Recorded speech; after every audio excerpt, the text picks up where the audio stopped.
Hello? Hello. Hi! Magandang gabi. Hello po. Ayan, good evening. Ayan, medyo nawawala-wala ka. Hello. What's your name? Ana. Ana. Ana. And you're calling from the Philippines? Yes po. Ilan taon na si Ana? 26 po ako sa Saan ka sa Pilipinas? Cavite. Cavite. We have a problem kung ganyan kahina ang voice mo. Ayan. Si Ana, 26 from Cavite, right? Yes, tama po. Okay. Ba't ang lungkot mo? Ano lang. May petty problem. Well, welcome to the show. Petty night. Ano, you have to, are you on loudspeaker or are you using earbuds? No. You have to speak closer to the phone because we are having a difficult time hearing you. Ayan. Yan. I-maintain mo yan, ha? Kasi mamaya, pangit yung nagdadrama ka na tapos bigla-biglang, di ba? Okay po. Naka-ano na yung kamay ko. Yan, tama yan, ha? Alright, sige. What do you do, Ana? Sa ano ko, BPO. BPO. So you work at home. Yes, work from home. I know exactly how you feel now. I've been working at home for almost 2 months now. Medyo ang hirap kasi I have lost my sense of schedule. naka-isolate. Dati pagpatak ng alas 5 nasa gym ako. Ngayon alas 5 inaantok ako. I have to go back to running again. Muulan lang kasi. I have to go back to going to the gym. Anyways, BPO. Gano'n ka nakatagal sa industry ng BPO? 3 years na? More than 3. Tagal na rin, ano? 3 years na. Okay. And, may asawa ka na? Ano, boyfriend pa lang. Boyfriend pa lang. Okay. May problema kayo. Gano'n katagal na ka ng jowa mo, by the way? Mag 2 years sa March. Oh, how'd you guys meet? Online lang. Yan. Kasi, Wala, hindi nalabas ng bahay eh. well, yan ang stigma, eh, no? That's the stigma, no? Anyways, anong problem nyo? Ayun. Hindi ko alam kung paano mag-start kasi hindi ako talaga nag-share ng problem. Pero gusto ko kasi makarinig ng ibang opinion or side sa nangyayari. Kasi nadadalas po yung namin away. And the main source is? Iba-iba po yung reason. No, there's a common denominator. Believe me. Meron yan. Sige, paano ko pa sisimulan? Actually, nung nagliligawan pa lang kami, nag-start pa lang kami, hindi ko naisip, noong time na yun, hindi ko naisip na may pag-aawayan kami, gano'n. Kasi ang chill lang eh. Tsaka siya, siya yung klase ng lalaki na yung iba sa, di ba parang usually yung kabataan ngayon medyo parang iba na yung ano ba yung word na yun. Basta hindi ko naiisip na may pag-aawayan kaming malala, gano'n. Actually, hindi naman din malala. Pero, papansin ko kasi madalas na so parang nagiging big na. Well, wala pa rin kami naiintindihan. Sorry. Guide me po. Ayun. Di ko alam saan nagsisimula. When was the last fight that you had? Kanina lang. What was the fight all about? Kasi, magpapasama sana ako magpamassage sa kanya na, kasi ako may sciatic pain. And recently na dulas ako. So, ang Sciatic sakit ng pain, di ba? Nerve yan, di ba? Sa back. Lower Okay. back. So magpapaano ka dapat? Magpapamassage ka? Then, yun, pumayag naman siya na sasamahan niya nga daw ako. Then, ina-expect ko na susunduin niya ako dito sa bahay. Did you tell him or you expected him to just read your mind? Ganun naman lagi. Did you tell him or did you expect him to read your mind? No. So, sabi niya, pwede bang sa ganito na lang kita sunduin. Tapos, sabi ko, bakit? Tapos sabi niya, para daw mabilis. Sabi ko, nagmamadali ba? Linggo naman, wala naman siya work, wala namang lakad na iba. Then sabi ko, ayun nga na, sabi ko, wag na, ako na lang mag-isa, kaya ako naman mag-isa. Tapos ayun na, alam niya nang galit ako.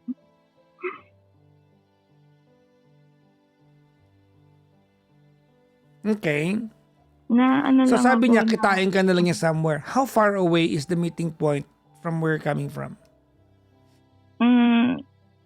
15 minutes. Okay. I mean, magmumotor ba siya? Magmamotor. Ang point ko lang po na bakit kaya nga ako nagpasama sa kanya para para mapadali ba yung buhay ko. So bakit Yun daw nga, hindi ka niya sinibak masusundo? din. Wala pa. Sabi niya para daw mabilis daw makarating dun. Ano bang ginagawa niya nung tinawag mo siya? Wala po. Nasa bahay. Wala. Rest day rin naman. Okay.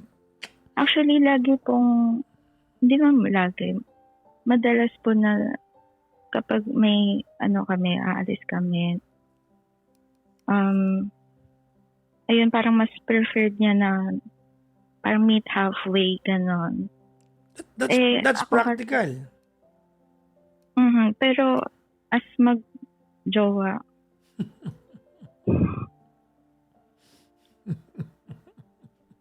ayun, and nung una kasi, nung bago-bago pa lang kami, lagi yan, hatid sundo nga ako eh. Kaya parang recently, bakit parang may changes? Sa umpisa lang ba talaga? Masaya. Kumbaga ang akin, parang hindi consistent.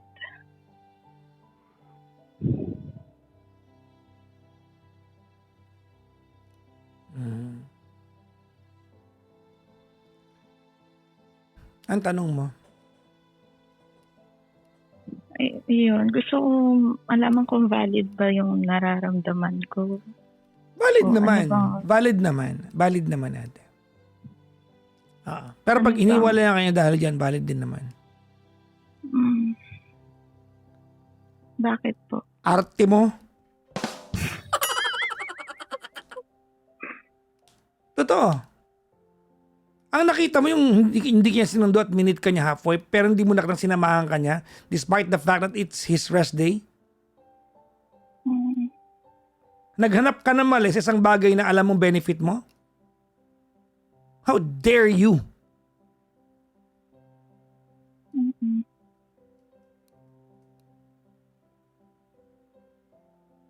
Bakit?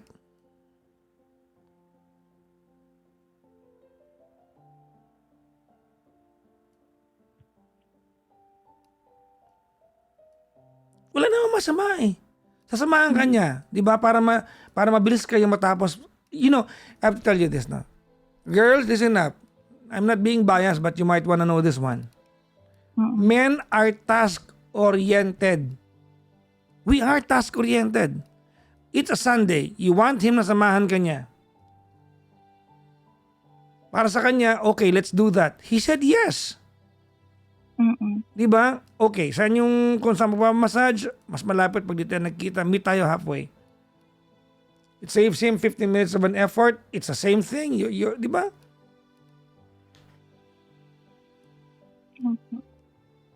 Sinamahan ka niya. He was with you.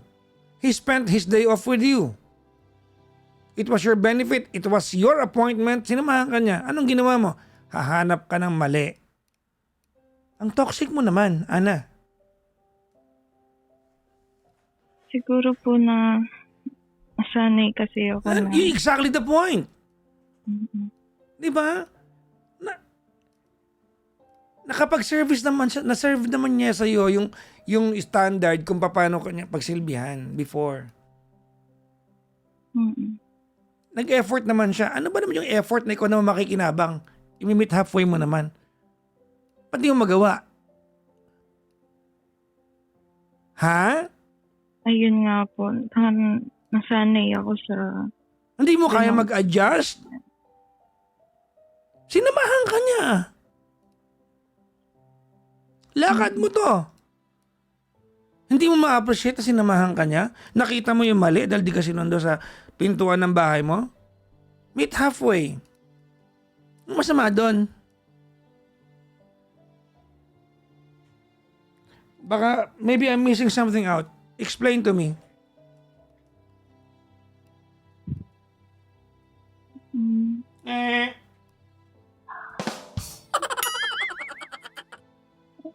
Ang iba-iba po kasi yung madalas naming away.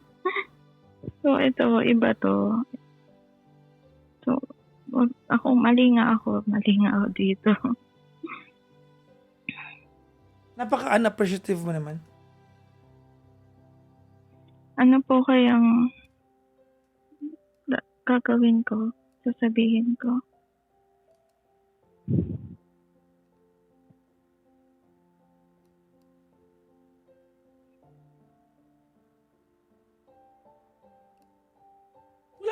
Wala namang may problema. Ba't gumagawa ka? Bored na bored ka? I wanna know. Siguro, Wala ka sobrang dramatic. Yes. You're so melodramatic.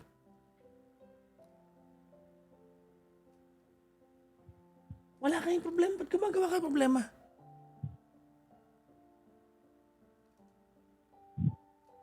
Tinatanong kita. Wala kayong bakit ka gumagawa ng problema? Bakit ako high pitch? Ano ba yan? Siguro na ano niya po ako na spoiled. That's the right there. Oy, but why don't you give back the effort? Ikaw na mang-spoil sa kanya. Puntahan mo. Yun na nga lang hiningi sa'yo eh. Lakad mo naman, imimit mo lang na halfway eh. Ba't di mo siya i-spoil sa ganung part na makita mo naman yung part na sinamahan ka naman niya, hindi ka na sinundo sa harap ng bahay mo. Pag uwi ba, inihatid ka o binaba ka halfway? Ano po? Pag uwi, inihatid ka ba o binaba ka halfway? Sa bahay po. Oh, ano problema mo? Pag uwi, inihatid ka pala. Actually, hindi po natuloy yung kanina.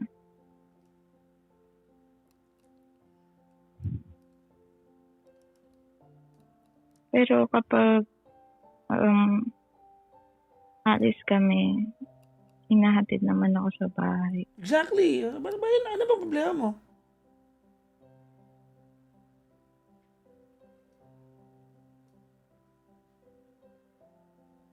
Gusto ko lang maligo nga ako. Ayun. Ngayon gusto ko po malaman kung anong sasabihin ko. Kasi inaway ko siya. Sabihin mo, I'm wrong. Mahirap ba sabihin yung, I'm sorry, I'm wrong? Okay po. Hindi, tinatanong kita. Anong okay po? Mahirap ba sabihin yun? Hindi po.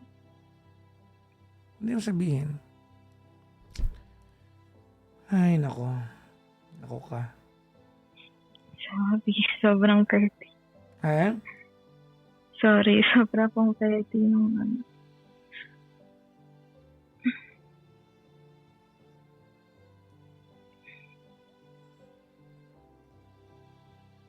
Ewan po, parang recently kasi konting may makita lang ako sa kanyang hindi ko gusto na naiinis ako na vocal ako sa kanya, konting ano sasabihin ko sa kanya.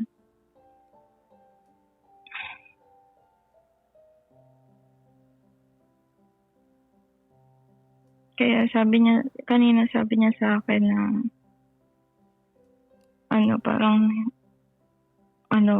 parang pinapakita ko sa kanya, sinasabi ko sa kanya na wala siyang kwenta dahil doon, dahil nainis ako na yun. Alam mo kung pinsan ko yan, hiwalay na kayo. Papahiwalayin ko sa yan. Sabihin ko, pinsan, hiwalayan mo na yan. Oh. Totoo. Sabihin ko, pinsan, hiwalayan mo na yan. Oh. Unappreciative yan.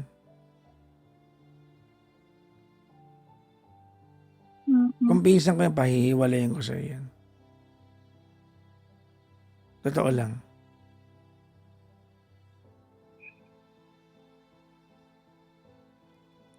Hinahanapan mo siya ng mga bagay na, yung mga maliliit na maling bagay, hahanapin mo sa kanya. And you overlook the things that he's done for you. Alam mo dati may pinsan ako. My cousin went up to me and asked for an advice. I'll tell you the problem. He gave his girlfriend a flower, a bouquet of big flower. He gave his girlfriend. He wanted to surprise his girlfriend with a big bouquet of flower. Ang gusto ng girl, iabot ulit sa kanya yung bulaklak kasi bibidyohan niyang inaabot. Hindi pumayag yung pinsan ko. Kasi yung effort ng pinsan ko para sa kanya. Hindi para sa mundo, hindi para makita ng lahat. Bad trip yung pinsan ko. My cousin went up to me and asked, ano gagawin? Hiwalayan mo. Hindi niya nakita na binigyan mo siya ng bulaklak. Ang gusto niya maka-appreciate yung buong mundo.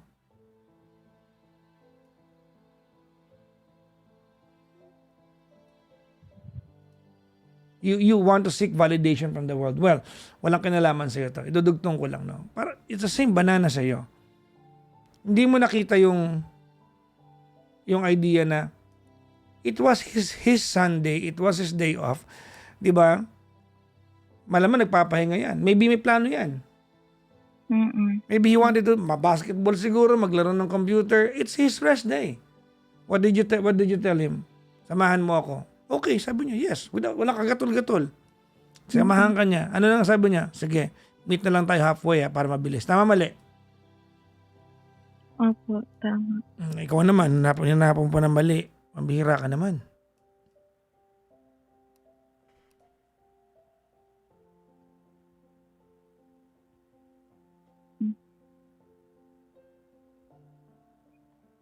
Sorry po ako. Sorry ka.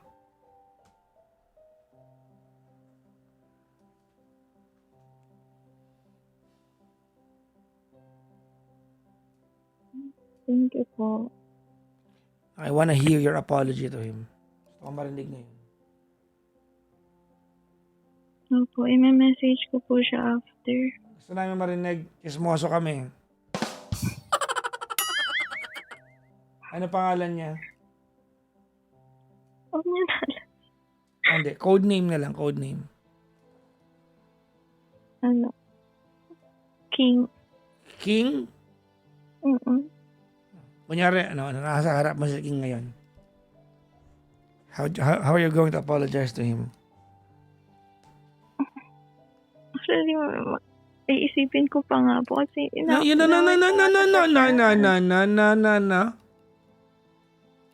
Apology, kailangan mo skripan?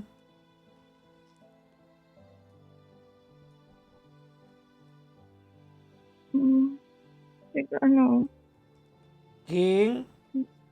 King, sorry sa sinabi ko kanina. Na-realize ko na mali ako. Naging unappreciative ako sa doon.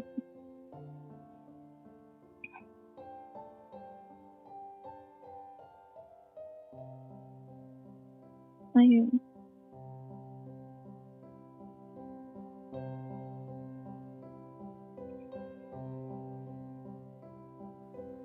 Yun na yun? Hintayin ko po yung reply niya. Tapos pag ganun, tukain mo na para patawad ka agad. Chat lang eh. Sa bagay, no? Di mo puntahan. Sorry ka ng personal. Pag nakita po kami. Siyempre, hindi ka mag-e-effort, di ba? Yeah, there you go. See? Naghahanap ka ng effort from him. Ikaw, nagkamali ka. Hindi mo kayang mag-effort. Pag nagkita na lang, chat lang. Okay? Special ka eh.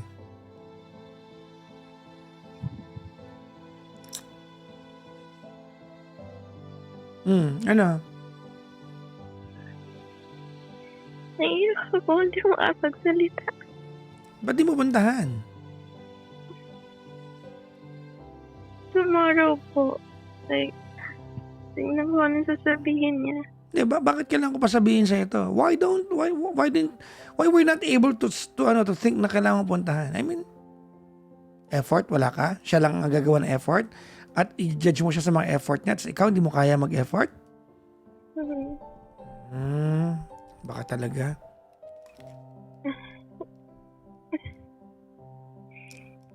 Ganda talaga ni Ana, no? Pretty yan, pretty.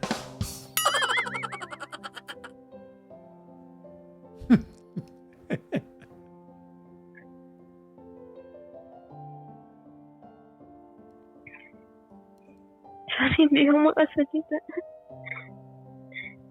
Iyak na ako.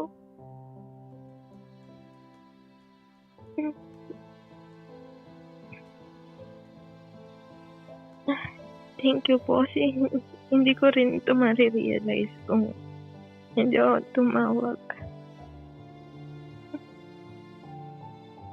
Okay.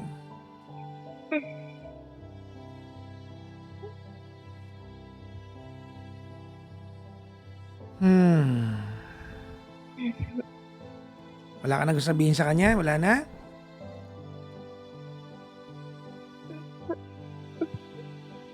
Mag-chat po ako after. Magsasorry ako. Masarap ko rin kung papayag siya bukas makipagkita. Kanina, may mga bagay kasi sinabi masakit sa kanya. Tama? Opo. Kaya mo ako tinawagan. Actually, alam ko na to eh. Tinawagan mo ako kasi naghahanap ka ng kakampi para magmukhang tama na nakapagsabi ka ng masakit. Kaya tinan mo, puro kasamaan yan sinabi mo. Actually, hindi.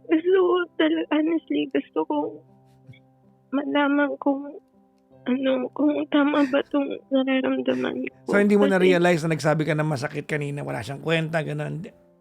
Hindi mo naisip na mali yun? Kailangan ko sabihin sa'yo. Totoo ba? Sisingilin kita, 1.5. Kung wala kang, kung sa akin lang galing yung idea na yun, ha? Magbabayad ka sa akin 2.2. Palaki na ng palaki to. Alam mo yun. Di ba? Pero tinawagan mo kasi naghahanap ka ng baka sakali ka. May kumampi sa'yo. O naman. 2 taon na kayo, di ba? Opo. 2 taon, nakikita mo lang yung mali. Ano ka ba? Masakit yun, ha? For a boyfriend who's been making efforts to make you feel special, tas ganyan ka magsalita sa kanya. Maliliit na bagay. Naiiyak ka kasi nakaka-realize ka ngayon. Tama? Opo. Anong iisip mo ngayon?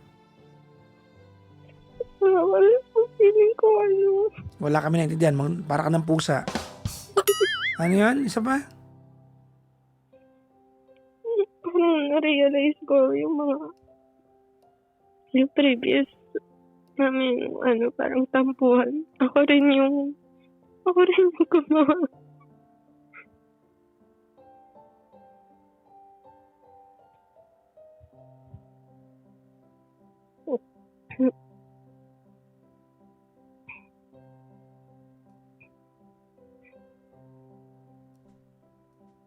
Nung nung last week magkasama kami. Sabi, parang, hahawakan niya ako, tas bigla akong nagpagalaw, parang hindi unconsciously. Tapos akala niya, galit ako. Tinuturo ko lang naman yung nagiinit ako ng ulam. Parang ko doon na parang lagi niya iniisip kung may nagawa ba siyang mali ulit. Ganun. Parang iniisip niya na anong nagawa niya. Ba't ako magagalit? Parang yun na yung yung nasa isip niya lagi.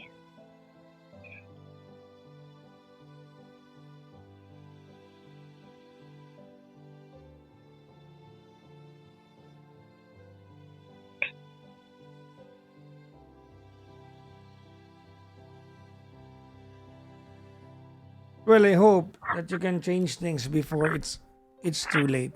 All right? Opo. Well, I'm glad you realized something tonight. Thank you po, Papa Jack. Okay. Balitaan mo ako ha. Chismisan mo kami pag tawag ka ulit ha. Opo. Thank you. Alam ko naman na yun eh. Hindi yun para sa akin. Yung alam mo yung tenga niya, yung lambi. Alam mo yung lambi ng tenga niya? Alam mo? Ano po? Hindi. Alam mo yung lambi ng tenga niya? Ano yung lambi? O yung nilalagyan ng hikaw. Lambi ang tawag dyan. Yeah. Pagka sorry mo, i-soft bite mo yon. Mga 2 seconds. Ay, napatawad ka kagad yan. Hindi, wag mo na palang i-try. Ganyan na magagawin ng mga to, yung mga gagawin nila. Baka ma-weirdohan. Ha? Baka ma-weirdohan po sa akin. Mawiwirdohan talaga yon. Kasi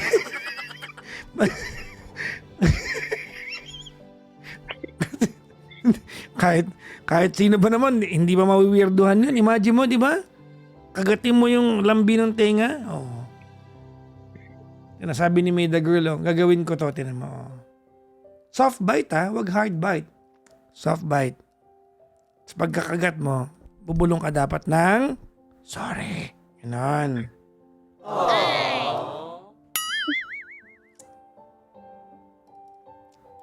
Sana may natulong ako sa Okay na ba? Okay na po. Thank you so much. Salamat po sa pagtawag, ma'am. Bye-bye po. Bye-bye. Thank you. Bye-bye po.